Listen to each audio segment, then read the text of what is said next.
Hello guys, நான் உங்கள் Phoenix. 60 நாளில் 1 லட்ச ரூபா சேர்க்குற சேலஞ்சில் இன்றைக்கி டே 7. இப்போ மணி பார்த்தீங்கன்னா 6 மணிங்க. நம்ம தூங்கினதே 4 மணி தான்.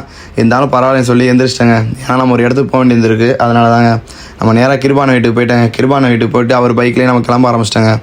போகிற வழியில் கிருபான இட்லியும் நான் ஒரு பொங்கலும் சாப்பிட்டு திருப்பி ரைடை ஸ்டார்ட் பண்ணிட்டாங்க. நம்ம எங்கே போகிறோம்னு பார்த்தீங்கன்னா சென்னை ப்ரோஷன் அகாடமிக்கு தாங்க போகிறோம். ஏன்னு பார்த்தீங்கன்னா கிருபான சூப்பர் பைக்கை தாங்க ரெடி பண்ண போகிறோம். போனோடனே நம்ம கிருபான பைக்கு இன்ஜெக்டர் அது எல்லாத்தையும் க்ளீன் பண்ணிட்டேங்க. க்ளீன் பண்ணிட்டு கிருபான கலையண்ணா சம்பத்தண்ணா 3 பேர் ப்ராக்டிஸ் போட ஆரம்பிச்சிட்டாங்க. நமக்குமே ரொம்ப நாள் ஆச்சுங்க ப்ராக்டிஸ் பண்ணியே. இருந்தாலும் பண்ணுறப்போ அவ்வளோ ஒரு ஆசையாக இருந்துச்சுங்க. சரி எப்போடா திருப்பி பண்ண போகிறோம் அப்படின்னு சொல்லி பார்த்துட்டே இருந்தாங்க. அப்புறம் கிருபான பைக்கே கொடுத்தாருங்க. அவர் பைக்கிலே கொஞ்சம் ப்ராக்டிஸ் பண்ணிட்டு எண்ட் ஆஃப் த டேல சம்பத்தனாட்ட போய்ட்டு நான் சுவிட்ச் பேக் ஓட்டேன் சொல்லிக் கொடுங்கன்னு சொல்லிட்டேன்.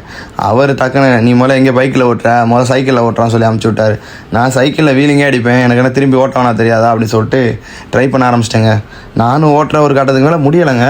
சரி பரவாயில்லன்னு சொல்லிட்டு கொஞ்சமாக ட்ரை பண்ணி எப்படியோ ஒரு வழியாக கற்றுக்கிட்டாங்க. கற்றுக்கணுன்னு மனசே நீங்கள் நிறையாச்சு. சரி வந்தோம் நீ பண்ணோன்னு போல இருந்துச்சுங்க. அப்புறம் ப்ரோஷன் அகாடமிலேருந்து நம்ம வீட்டுக்கு கிளம்ப ஆரம்பிச்சிட்டோம். அப்படியே நேராக வந்துட்டேங்க. வர்ற வழியே ஒரு தூக்கத்தை போட்டு கண்ணை முடிக்கிட்டு கிருபான ஓட்ட பின்னாடியே உட்காந்து வந்துட்டேங்க. ரூமுக்கு வந்தோடனே நம்ம பாடியெலாம் ரொம்ப டயர்டாகிடுச்சுங்க. கண்ணெலாம் சரியான செவந்துருச்சுங்க. சரி போதும் இன்னொரு டே முடிச்சுப்போம் சொல்லிட்டு தூங்க ஆரம்பிச்சிட்டேங்க.